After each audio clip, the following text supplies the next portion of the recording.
गुरु प्यारी साधु संगत जी, राधा स्वामी। प्यारी साधु संगत जी, आज का यह सत्संग बड़ी ही रूहानियत से भरा हुआ सत्संग है। सत्संग द्वारा हमें यह समझने को मिलेगा सचखंड पहुंचने के लिए हमें भीतर कितनी मंजिलें तय करनी पड़ती हैं, सचखंड के मार्ग पर कितनी मंजिलों से होकर सुरत को जाना पड़ता, कैसे हमारी सुरत इन मंजिलों को तय करके सचखंड तक पहुंच जाए। इसके बारे में भी हम आज के इस सत्संग में विस्तार पूर्वक समझेंगे। सत्संग का एक एक लफ्ज ध्यान पूर्वक समझने योग्य है। अपने अपने गुरु महाराज का ध्यान करके आज के इस सत्संग को अंत तक श्रवण करें, सत्संग का आनंद लें। सबसे पहले जो गौर करने योग्य बात है वह यह है कि जो जीव सचखंड पहुंचना चाहते हैं उन्हें द्वैत भावना से ऊपर उठना होगा, क्योंकि मालिक एक है और हम सभी के भीतर वह परमात्मा ही है। इसलिए जब तक हम एकता में प्रवेश न करेंगे, जब तक हम द्वैत में जीते रहेंगे, हम मालिक से मिलाप न कर सकेंगे, सचखंड में प्रवेश न पा सकेंगे। द्वैत भावना में जीने वाला जीव जात पात, कौम, मजहब, रंग रूप के भ्रम में जीता। जात पात में जीने वाला जीव एकता में प्रवेश नहीं कर पाता, क्योंकि जात पात द्वैत के कारण पैदा होती है। द्वैत भावना भीतर से निकल जाए तो जात पात मालूम नहीं पड़ती। हमें जिस मालिक से मिलाप करना है उसकी कोई कौम नहीं है, उसका कोई मजहब नहीं है, उसकी कोई जात नहीं। हम यदि जात पात में फंसे रहे तब फिर हम मालिक से मिलाप ना कर सकेंगे। मालिक की कोई जात नहीं, उसका कोई रंग रूप नहीं। अगर हम महात्माओं की वाणी का ध्यानपूर्वक अध्ययन करें तो पता चलेगा वे हमारे ख्याल को जाति पाति, कौम, मजहब और मुल्क के भेदभावों से ऊंचा उठाकर हमारे अंदर परमात्मा की भक्ति का शौक और प्यार पैदा करते हैं। जिस परमात्मा ने अपने हुक्म के द्वारा इस सृष्टि की रचना की है, अगर उसका कोई रंग रूप और जाति नहीं है तो हमारी आत्मा की, जो उस परमात्मा की अंश है, उस परमात्मा से ही निकली है और वापिस जाकर उस परमात्मा में ही समाना चाहती है, उसकी कोई जाति कैसे हो सकती? जब समुद्र की कोई जाति नहीं है तो उसकी एक बूंद की क्या जाति हो सकती है?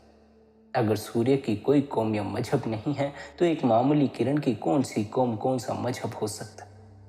ये सब जाति पाति के झगड़े हमारे अपने पैदा किए हैं।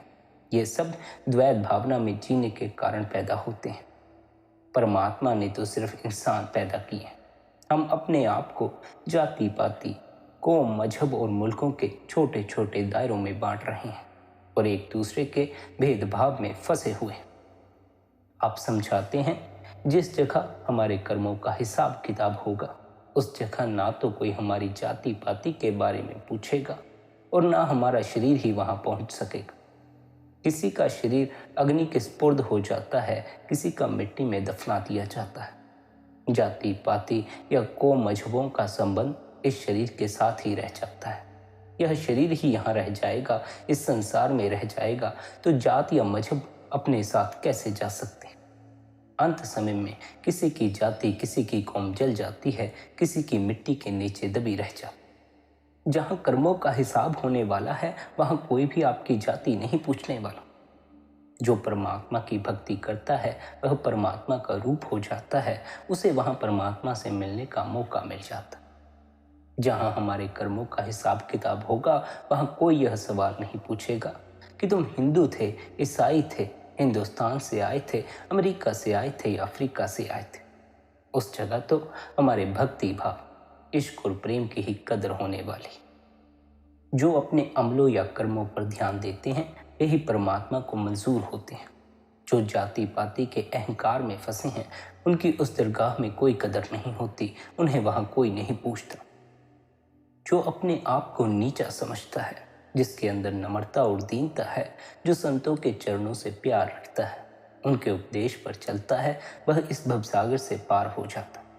जिनको जाति पाति का अभिमान है वे इस भवसागर में गोते खाते रहते हैं।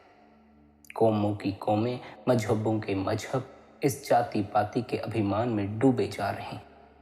जीते जी तो इनका अहंकार कर भी सकते हो, मरकर क्या करोगे? मरकर कुछ ना कर सको। जात तो दूर की बात रही, कौम और मजहब तो दूर की बात रही, यह शरीर तक साथ नहीं जाए, इसे भी अपना नहीं कह सकोगे। अपना कहने के लिए वहां कुछ भी नहीं बचता सिवाय परमात्मा के। जिसने जीते जी परमात्मा को पा लिया वह मृत्यु के बाद परमात्मा में समा जाता।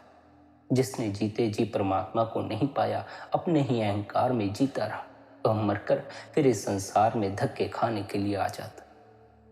मालिक की दरगाह में अहंकार से भरे हुए जीवों की कोई कदर नहीं होती। मालिक की दरगाह में केवल भक्ति और प्यार की ही कदर है।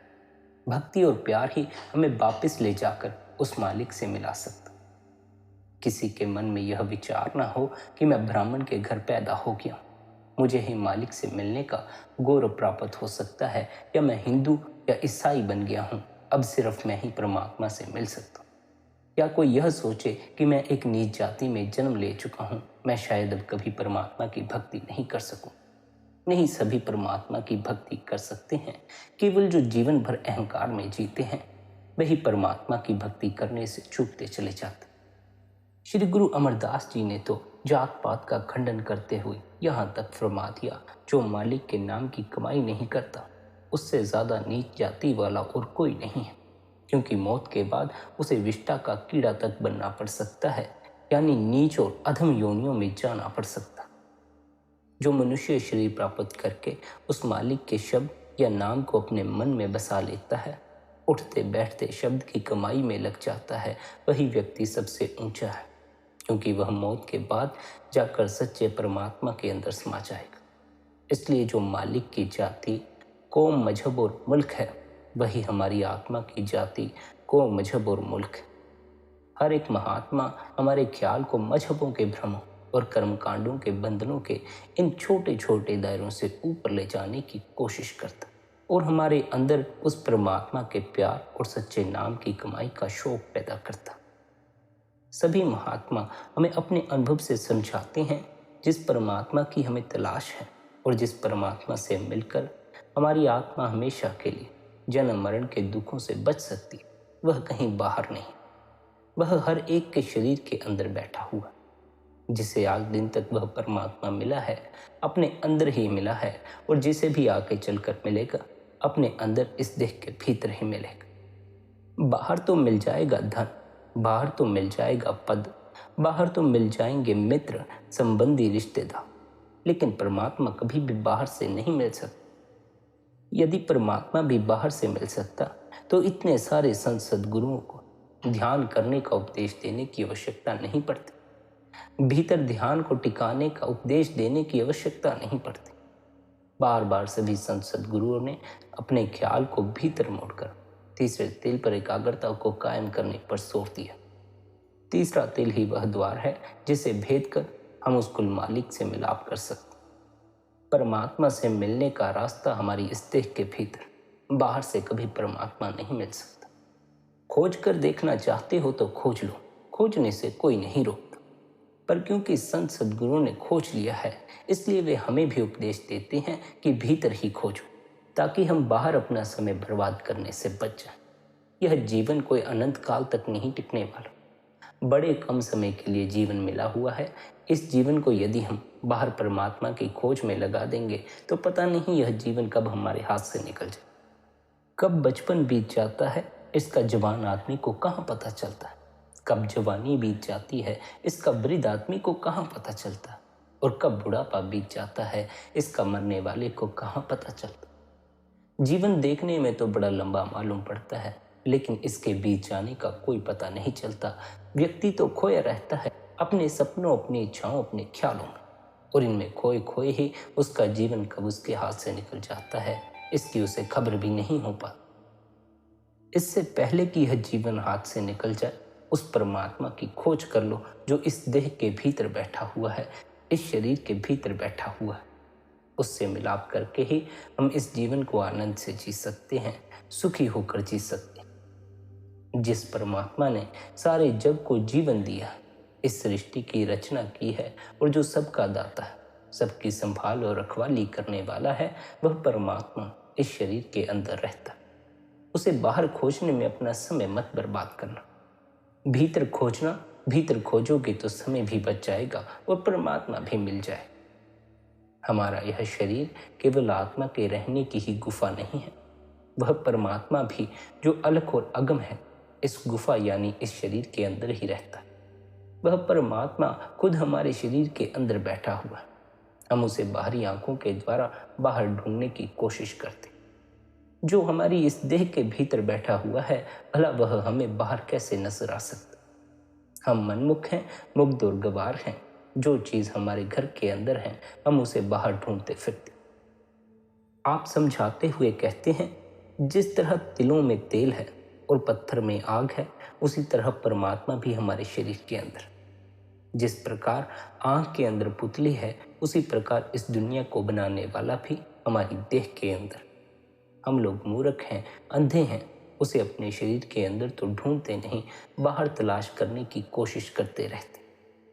जिसकी खोज के लिए हम जंगलों पहाड़ों में भटकते फिरते हैं, मंदिरों मस्जिदों में जिसे हम ढूंढते फिरते हैं, वह हमारे शरीर के अंदर ही बैठा हुआ। हमारे और मालिक के दरमियान केवल और केवल भ्रम का पर्दा है। इसी कारण से वह हमें दिखाई नहीं दे। भ्रम है द्वैत में जीने का। द्वैत बाहर बाहर मौजूद है। जब हम भीतर उतरना शुरू कर देते हैं, अपने इस देह के भीतर यात्रा करना शुरू कर देते हैं, हम द्वैत से ऊपर उठ जाते हैं, एकता में प्रवेश कर जाते हैं, यानी उस एक मालिक से जुड़ने लग जाते हैं। यदि हम अपने जीवन से भ्रम का पर्दा गिरा दें और परमात्मा को अपनी देह के भीतर खोजना शुरू कर दें, तब फिर वह क्षण दूर नहीं जब हमें उसका अनुभव होना भी शुरू हो जाए। आप फरमाते हैं, क्यों उस परमात्मा की तलाश में बाहर भटकते फिरते हो? परमात्मा हर एक के अंदर है और अपने तक पहुंचने का रास्ता भी परमात्मा ने हर एक के अंदर ही रखा हुआ है। जिस परमात्मा को दिन रात बाहर ढूंढते फिर रहे हो, वह 24 घंटे इस देह के भीतर हर पल हमारे साथ रहता। भले ही हमें इसका कोई अनुभव ना होता हो कि परमात्मा हर पल हमारे साथ है, फिर भी परमात्मा हर पल हमारे साथ। चाहे हम लाख बार कहते रहें परमात्मा हमारे साथ नहीं, हमें उसका अनुभव नहीं होता। हमारे लाख बार कहने के बावजूद भी परमात्मा हमारे साथ है, कभी हमारा साथ नहीं छोड़ता। एक पल के लिए भी परमात्मा किसी का साथ नहीं छोड़ता। हर पल हर एक के साथ, हर एक स्थान पर मौजूद रहता। जिस परमात्मा ने दुनिया की रचना की है, वह 24 घंटे हमारे साथ साथ है। लेकिन हम दुनिया के जीव अपनी देह के अंदर जाकर कभी परमात्मा की खोज करने की कोशिश नहीं करते, जिस कारण हमें उसके साथ होने का अनुभव नहीं हो पाता। परमात्मा के साथ होने का अनुभव केवल उन्हीं को हो सकता है जो अपनी देह के भीतर उतरना शुरू कर। हम तो हमेशा उसे जंगलों पहाड़ों में ढूंढने की कोशिश करते हैं, ग्रंथ पोथियों से उसे पाना चाहते हैं, मंदिरों मस्जिदों या गिरजा घरों में ही उसे पाना चाहते हैं। परमात्मा को पाने का बाहर से कोई मार्ग नहीं है। बाहर के सभी मार्ग हमें परमात्मा की याद दिलाते हैं, परमात्मा से जुड़ने के लिए प्रेरित करते हैं, लेकिन बाहर का कोई मार्ग परमात्मा से जोड़ नहीं सकता। बाहर के सभी मार्ग हमें इस ओर इशारा करते हैं कि परमात्मा हमारी देह के भीतर बैठा हुआ। जो मालिक के असली भक्त और प्यारे हैं, जिनको किसी संत महात्मा की संगति मिल चुकी है, वे परमात्मा को शरीर या देह के अंदर ढूंढते हैं। बाकी सब दुनिया के जीव भ्रमों में फंसकर यहीं भूले फिरते हैं, बाहर ही बाहर परमात्मा की खोज करते रह जाते। आप समझाते हुए कहते हैं, हमने परमात्मा के रहने के लिए जो स्थान बनाए हैं, कितना अफसोस है कि हम उन स्थानों में जाकर दिन रात उस परमात्मा को खोज रहे हैं। पर जो शरीर, जो मंदिर उस परमात्मा ने बनाया हुआ है, जिसमें परमात्मा खुद रहता है, हम उस शरीर में जाकर, उस हरि मंदिर में जाकर मालिक की खोज तक नहीं करते। अगर कोई सच्चे से सच्चा गुरुद्वारा, मंदिर, मस्जिद या गिरजा है, वह केवल हमारा अपना शरीर है। यह जगह परमात्मा ने अपने रहने के लिए खुद बनाई है और इसके अंदर वह खुद रहता है। हमारा शरीर ही मालिक के रहने का असली हरि मंदिर है और उस मालिक का असली ज्ञान इस शरीर के अंदर से ही प्राप्त हो सकता। जरा गौर करके देखें कि उस परमात्मा के रहने के लिए जो स्थान हमने खुद बनाए हैं, जैसे मस्जिद, मंदिर, गुरुद्वारे, गिरजे वगैरह, हम उन स्थानों को कितना साफ सुथरा रखते हैं। जरा भी गंदगी वहाँ रहने नहीं देते, धूप वगैरह जलाते हैं, वहाँ कोई बुरे कर्म नहीं करते, किसी से कोई बुरा शब्द तक नहीं कहते, क्योंकि हम समझते हैं कि हम मालिक के रहने का स्थान, उन स्थानों की पवित्रता बनाए रखना चाहते हैं। लेकिन जो जगह मालिक ने खुद अपने रहने के लिए बनाई है, जिसके अंदर वह खुद बैठा हुआ है, यानी हमारा यह शरीर, उसकी हम कदर नहीं करते। उसे हम दिन रात गंदगी से भरे रखते हैं। कभी इसमें मांस डालते हैं, कभी इसमें शराब डालते हैं, कभी इसे बुरे बुरे विचारों से भर लेते हैं, कभी इसे खोटे और पाप कर्मों से भर लेते हैं। अपनी बनाई हुई चीज़ की तो हम कदर करते हैं, लेकिन जो मालिक ने खुद अपने रहने के लिए जगह बनाई हुई है, उसकी हम कोई कदर नहीं करते। हमें अपने इस शरीर की कदर करनी चाहिए। यह परमात्मा का सच्चा मंदिर। जैसे हम बाहर के मंदिरों को पवित्र रखते हैं, हमें इस देह को भी भीतर से पवित्र रखना चाहिए। हम तो इसमें कूड़ा कचरा भरे जा रहे हैं, गलत तरह के विचार भरे जा रहे हैं। हमें इन सब विचारों को साफ करना होगा। हमें अपने इस देह के भीतर जो गंदगी इकट्ठी हो चुकी है, उस गंदगी को साफ करना होगा। जब तक हम विचारों की गंदगी को साफ ना करेंगे, परमात्मा हमारी इस देह के भीतर विराजमान नहीं हो पाए।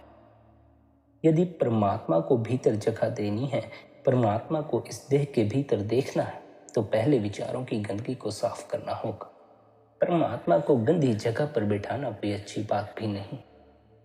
हमें अपने विचारों को शुद्ध करना होगा। यदि विचार गलत हों, तब फिर कर्म भी गलत होते। यदि हमारे भीतर शराब पीने का विचार है, तब फिर हम अवश्य ही इस देह के भीतर शराब को डालेंगे। यदि हमारे भीतर मांस खाने का विचार है, तो फिर हम अवश्य ही इस देह, इस हरि मंदिर के भीतर मांस को डाल बैठे। जब तक हमारे विचार साफ ना हुए, शुद्ध ना हुए, तब तक हमारे कर्म भी साफ और शुद्ध नहीं होंगे। विचारों की गंदगी के कारण हमारे भीतर इतनी मैल इकट्ठी हो गई है, इतने मैले पर्दे हमारी आत्मा पर चढ़ गए हैं कि हमें भीतर बैठा परमात्मा तक नजर नहीं आता। परमात्मा सदा इस देह के भीतर बैठा हुआ है। जब भी कोई इस देह के भीतर खोज करना शुरू करता है, उसे परमात्मा का दर्शन अवश्य हो जाता। अब मन में कुदरती यह विचार आता है कि अगर परमात्मा हर एक के अंदर है, तो हमें अपने अंदर परमात्मा नजर क्यों नहीं आता? हमारे अंदर किस चीज की रुकावट है कि हम परमात्मा को देखने से चूकते चले जाते? वह रुकावट किस तरह दूर हो सकती है, इसके बारे में समझाते हुए आप फरमाते हैं, आत्मा और परमात्मा दोनों इकट्ठे रहते हैं और एक ही घर में दोनों का निवास है, लेकिन आपस में मिलाप नहीं। आत्मा भी शरीर के अंदर है, परमात्मा भी इस शरीर के अंदर है, लेकिन ना कभी आत्मा ने परमात्मा को देखा, ना कभी आत्मा सुहागिन है। परमात्मा जरूर हमारे शरीर के अंदर है, लेकिन हमारे और मालिक के दरमियान होमे की सबसे बड़ी और जबरदस्त रुकावट। होमे की रुकावट के कारण परमात्मा के भीतर होते हुए भी हम परमात्मा को देख नहीं पाते, उससे हमारा मिलाप नहीं हो पाता। आप कहते हैं हम जीते जी मुक्ति तक प्राप्त कर सकते हैं अगर हमारे अंदर से होमे की रुकावट दूर हो जाए, मगर यह रुकावट इतनी आसानी से दूर नहीं होती। होमे को दूर कर देना इतना आसान काम नहीं है। सबसे मुश्किल काम तो होमे की रुकावट को दूर करना ही है। वह परमात्मा सच्चा है, ऊंचे से ऊंचा है, यानी सचखंड का रहने वाला। लेकिन जब तक हम होमे की रुकावट दूर नहीं करेंगे, उस परमात्मा से मिल नहीं सके। होमे की रुकावट को दूर करना है तो दुनिया में किसी चीज का दावा ना करो। इस दुनिया में कुछ भी अपना नहीं है, इसे अपना कहना बंद करो। यहाँ सब कुछ उस परमात्मा का है।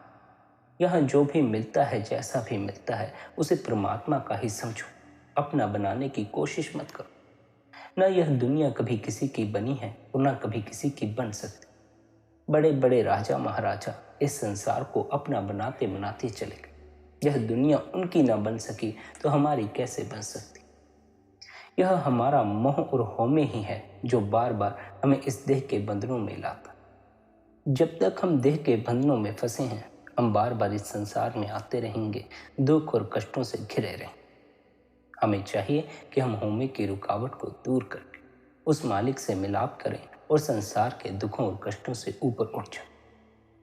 होमे क्या है, इसके बारे में समझाते हुए आप कहते हैं, हम जो सारा दिन सोचते हैं कि यह मेरी औलाद है, मेरी जायदाद है, मेरी धन दौलत है, यह मेरी कौम है, यह जो हम मैं मेरी करते हैं, यही होमे।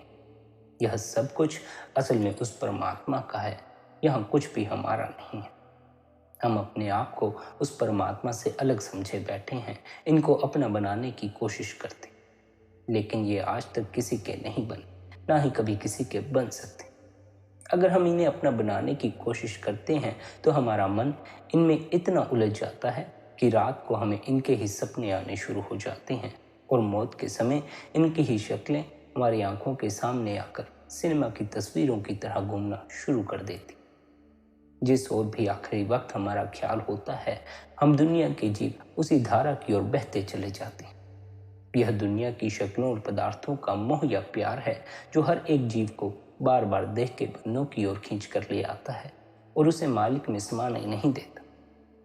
दुनिया की शक्लों और पदार्थों से जो प्यार किए बैठा है वह हमारा मन है। इसलिए अगर आत्मा और परमात्मा के दरमियान कोई रुकावट और पर्दा है तो वह केवल हमारे मन का पर्दा। अगर हम अपने मन को जीत लें तो सारी दुनिया को और उसके बनाने वाले को ही जीत लें। दुनिया में अगर हमारा कोई दुश्मन है तो सिर्फ हमारा मन ही है। यह कभी किसी को अपना बना लेता है तो कभी किसी को बेगाना समझ लेता है। अच्छी तरह विचार करके देखें तो पता चलता है कि यह सिर्फ हमारा मन ही है जिसके काबू होकर कौम कौम की दुश्मन है, मजहब मजहब का दुश्मन है। एक देश दूसरे देश को तबाह करना चाहता है, भाई भाई को देखना नहीं चाहता और लोग हमेशा एक दूसरे के गले काटने की तरकीबें और उपाय सोचते रहते। यह सब कुछ हमारा मन ही हमसे करवा रहा। जब तक हम अपने मन को वश में नहीं करते, हम वापस जाकर परमात्मा से मिलने के काबिल नहीं बन सकते। मन को वश में कर लें तो काम, क्रोध, लोभ, मोह और अहंकार वश में आ जाए। मन को वश में करने का मतलब है जिस प्रकार हमारी आत्मा उस परमात्मा की अंश है, इसी प्रकार हमारा मन भी कोई छोटी चीज नहीं। यह भी ब्रह्म का अंश है, त्रिकुटी का रहने वाला, लेकिन यहाँ माया के जाल में फंसकर अपने आप को भूले बैठा। आत्मा सतनाम की अंश है, सचखंड की रहने वाली।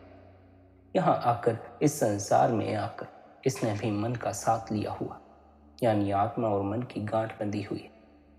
जब तक आत्मा मन का साथ नहीं छोड़ती, ना उसे कभी अपने आप का पता चल सकता है और ना कभी वह अपने असल या मूल से मिलने के काबिल हो सकती। यदि हमें अपनी आत्मा की भी खबर नहीं है तो उसका कारण यही है कि इसने अभी मन का साथ नहीं छोड़ा। आत्मा के अनुभव के बिना परमात्मा का अनुभव नहीं होता और मन के पीछे लगकर आत्मा को अपनी ही खबर नहीं तो परमात्मा की खबर कहां से हो सकती। मन का साथ आत्मा उस समय ही छोड़ सकती है जब मन वापस जाकर ब्रह्म या त्रिकुटी में अपने ठिकाने पर पहुंच जाए।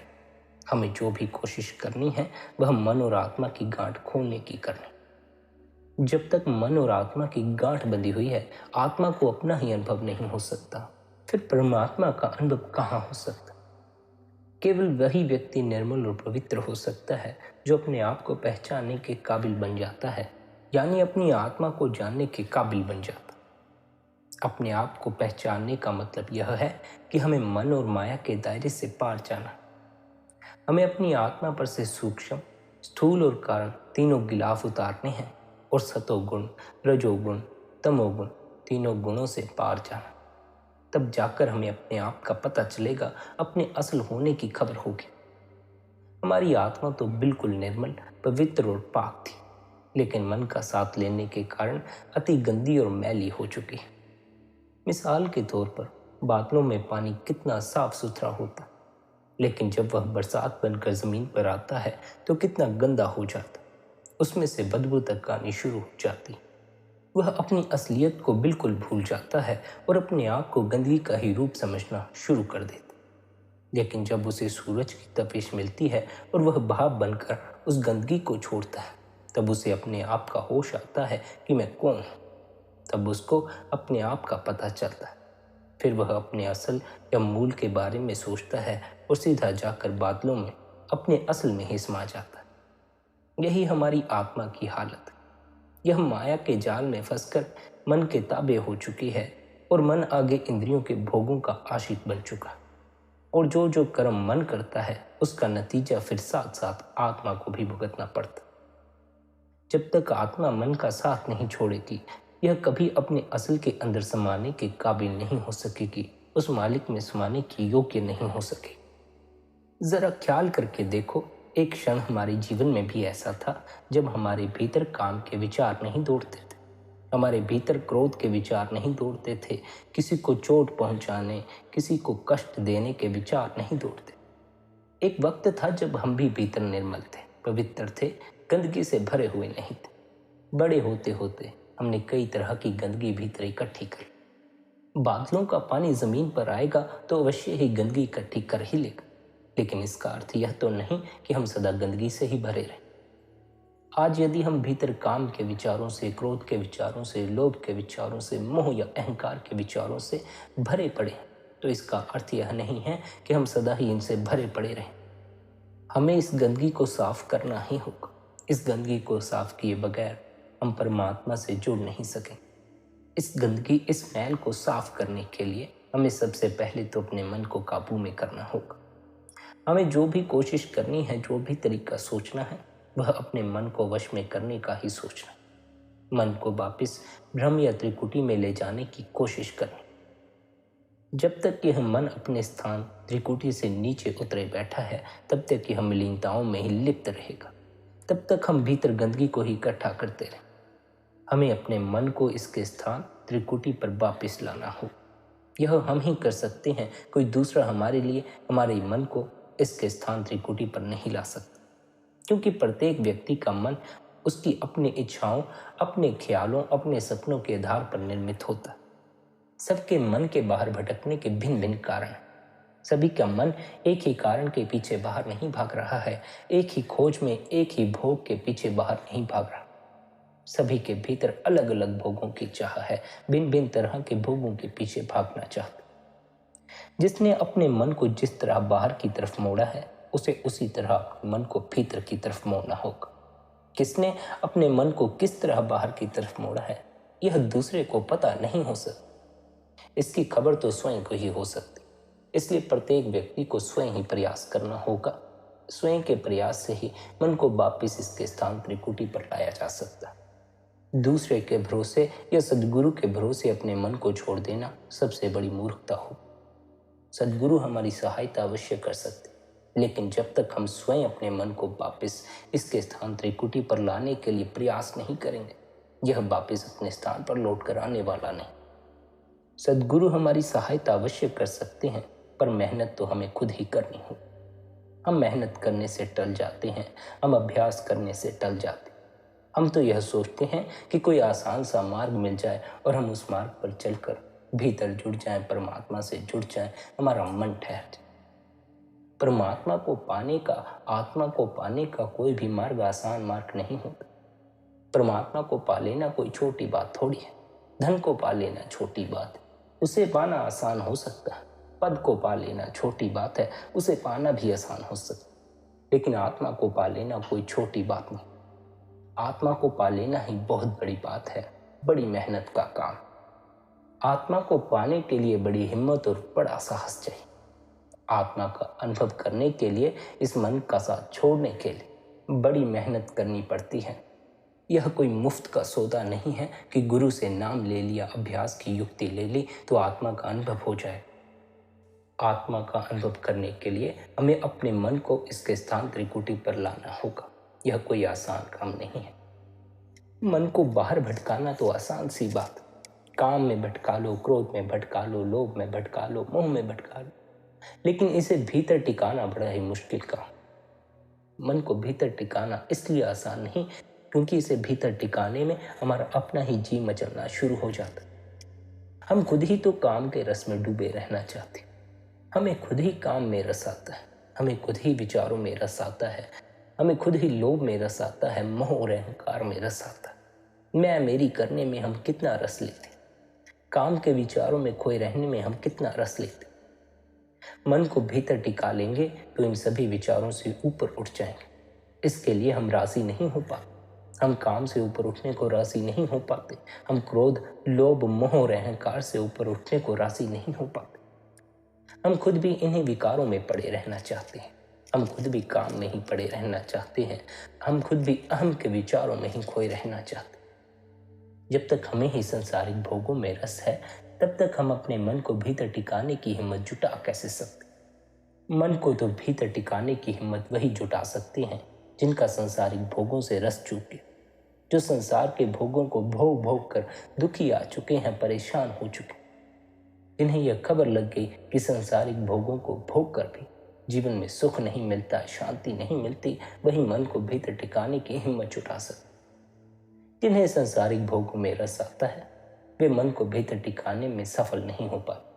वे चाहे कितना ही प्रयास करते हों, उन्हें संसारिक भोग अपनी तरफ आकर्षित कर ही लेते हैं और बार बार वे अपने मन को बाहर भटकने के लिए शक्ति प्रदान कर बैठते हैं। मन को हम ही शक्ति देते हैं, मन को आत्मा से ही शक्ति मिलती। हमें इस मन को शक्ति देना बंद करना होगा, हमें इसके पीछे लगना बंद करना होगा और गुरु द्वारा दिए अभ्यास द्वारा इसे भीतर टिकाने का प्रयास करना होगा। जब तक यह मन अपने स्थान त्रिकुटी पर वापस नहीं लौट गया, तब तक मन और आत्मा की गांठ न खुल सकेगी और हमें अपनी आत्मा का अनुभव नहीं हो पाए। आत्मा के अनुभव के बगैर हम परमात्मा के अनुभव तक नहीं पहुंच सकते। इसलिए सभी संत गुरुओं का यही उपदेश है कि सबसे पहले तो अपने आप की पहचान करो, अपनी आत्मा की पहचान करो। परमात्मा का विषय तो फिर आ सकता है, परमात्मा की पहचान तो बाद में हो सकती। हमें तो अपनी ही खबर नहीं, अपनी आत्मा का ही अनुभव नहीं। आत्मा का अनुभव ही परमात्मा के अनुभव में प्रवेश करने में सहायता प्रदान करता।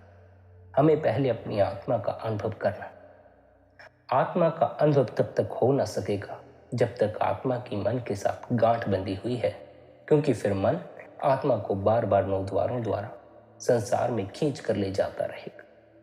जब तक आत्मा मन का साथ लेकर नौ द्वारों द्वारा संसार में फैल रही है, इसे अपने सच्चे प्रियतम की खबर न लग सकेगी, अपने असल घर सचखंड की खबर न लग सकेगी।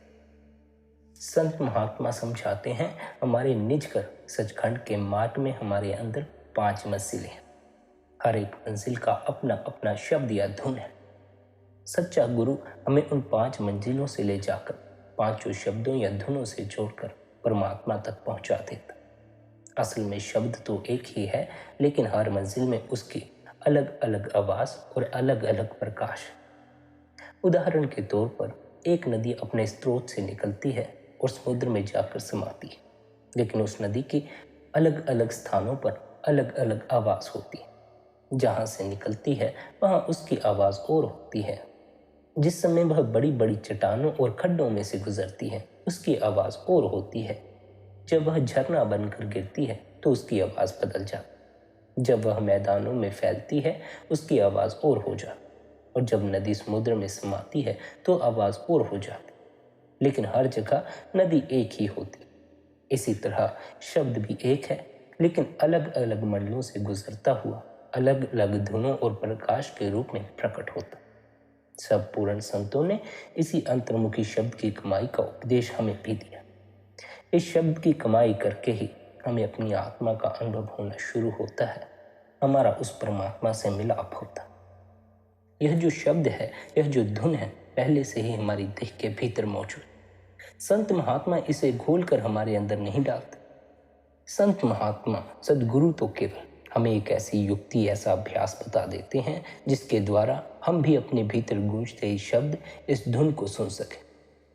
ऐसी कोई बात नहीं है कि जो सत्संगी हैं, जिन्होंने सदगुरु की शरण ली है, सदगुरु से नाम लिया है, केवल उन्हीं के भीतर शब्द मौजूद होता है। नहीं, सभी के भीतर शब्द मौजूद है। चाहे कोई अच्छा है, कोई बुरा है, कोई पुण्य आत्मा है, कोई पापी है, सभी के भीतर शब्द मौजूद है। बस फर्क इतना है कि मन के पीछे लगकर, मन के द्वारा इंद्रियों के भोगों के पीछे लगकर हम मन को इतनी ताकत दे बैठते हैं कि वह शब्द की आवाज धीरे धीरे हमें सुनाई पड़ना बंद हो जाती है, दबती चली जाती है। भीतर मन का कोलाहल ही इतना हो जाता है कि शब्द का सुनाई पड़ना बंद हो जाता। फिर भी वह शब्द हमारे भीतर हर पल, हर क्षण गूंज रहा है, वह कभी बंद नहीं होता। जो भी मन के कोलाहल से जरा सा परे होता है, जिसके भीतर भी मन कुछ घड़ी को शांत हो जाता है, उसे वह शब्द सुनाई पड़ जाता। फिर चाहे उसे गुरु से नाम मिला हो या ना मिला हो, फिर चाहे वह गुरु की संगत करता हो या ना करता। समस्या केवल इस बात की है कि शब्द में ख्याल को टिका लेना कोई आसान काम नहीं। हम तब तक शब्द से अपनी लिप को जोड़ने में असमर्थ रहते हैं जब तक हमारा मन 9 द्वारों द्वारा संसार में फैल रहा।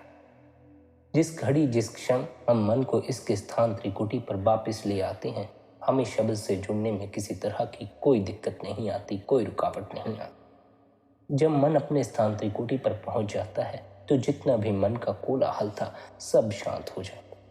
मन की उस शांति में ही हम शब्द के साथ अपने लिव को जोड़ सकते। मन को इसके स्थान त्रिकुटी पर वापस लाने के लिए हमें दोनों आंखों के पीछे ध्यान को रखकर निरंतर सिमरन करना चाहिए। जब हम निरंतर सिमरन करते हैं, अपने ख्याल को तीसरे तिल पर पक्का करते हैं, तो मन 9 द्वारों से निकलकर अपने स्थान त्रिकुटी पर लौटना शुरू कर देता। तीसरे तिल पर अपने ख्याल को पक्का करने से हमें शब्द की ध्वनि भी सुनाई पड़ जाती है और हमारे भीतर जो प्रकाश मौजूद है वह भी नजर आना शुरू हो जाता।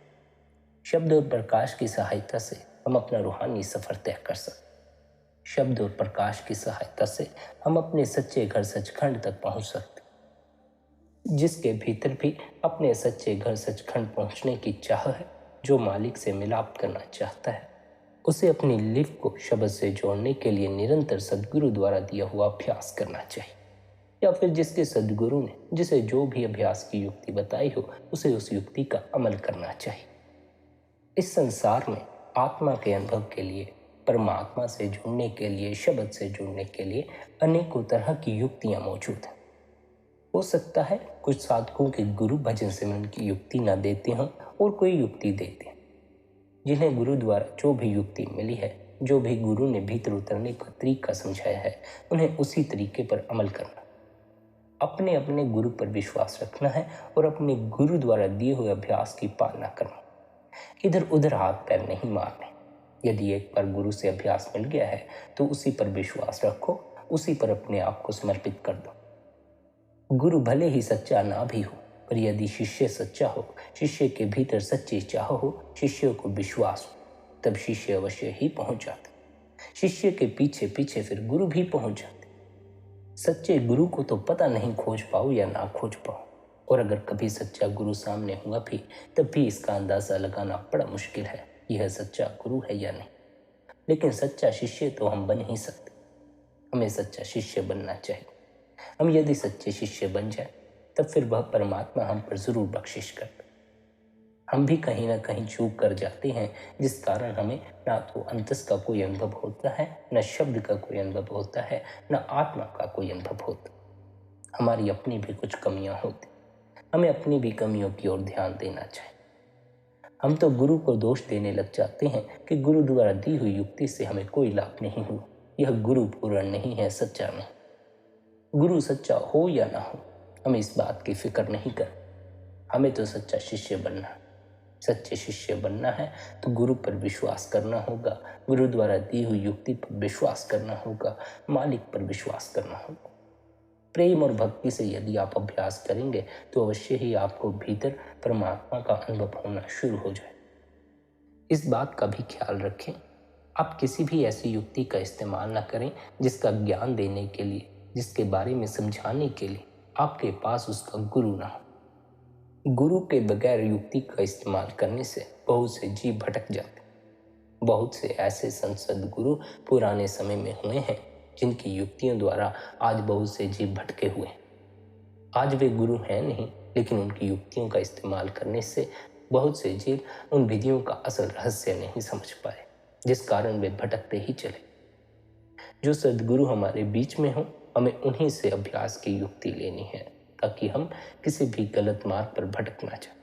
हम सही ढंग से जब तक विधि को अपनाते नहीं हैं, अभ्यास सही ढंग से करते नहीं हैं, हमें अभ्यास की जब तक सही समझ नहीं होती है, तब तक हम अपने अंतस में उतर नहीं पाते, उस युक्ति को सही ढंग से इस्तेमाल में ला नहीं पाते। गुरु की हिदायत के बिना किसी भी युक्ति का इस्तेमाल न कर। गुरु की हिदायत के अनुसार ही युक्ति का इस्तेमाल करना है। गुरु की हिदायत के अनुसार ही अभ्यास करना है, बंदगी कर। प्यारी संगत जी, अपने अपने गुरु महाराज द्वारा दिए हुए अभ्यास की पालना करें। निरंतर अपने भीतर मालिक की खोज करें, अपने असल की खोज करें। अपने असल की खोज करके ही, अपनी आत्मा की पहचान करके ही हम परमात्मा की पहचान कर सकते हैं। आत्मा का अनुभव करके ही हम परमात्मा का अनुभव कर सकते हैं, परमात्मा में समा सकते। परमात्मा में समा जाने के बाद फिर ना तो जीते जी कोई दुख रह जाता है और ना ही मरने के बाद कोई दुख रह जाता। फिर हम इस पार भी सुखी हो जाते हैं और उस पार भी सुखी हो जाते हैं। तब कहीं जाकर हमारे जन्म लेने का जो असल मकसद है वह पूरा होता है और फिर हमें लौटकर इस संसार में नहीं आना पड़ता, यहाँ के दुखों और कष्टों को नहीं भोगना पड़ता। इसलिए निरंतर अपने भीतर मालिक की खोज करें, अपने ही भीतर सुख की खोज करें, भीतर के सुख, भीतर के आनंद से जुड़ें। अपने जीवन को सुखद बनाना है तो भीतर सुख की खोज करो। संगत जी, यदि आज का यह सत्संग आपको अच्छा लगा हो तो आज के इस सत्संग को आप अपने मित्रों और संबंधियों के साथ शेयर भी कर सकते हैं। साथ ही आप शबद सत्संग चैनल को सब्सक्राइब करके सुबह 5:30 बजे सत्संग का आनंद भी ले सकते हैं। बाकी आपकी अपनी मौज है। अपना ख्याल रखें। आप सभी के भीतर बैठे कुल मालिक को प्रणाम, आप सभी को प्रणाम। इतने प्रेम और प्यार से आपने सत्संग को सुना, उसके लिए आप सभी का धन्यवाद। राधा स्वामी जी।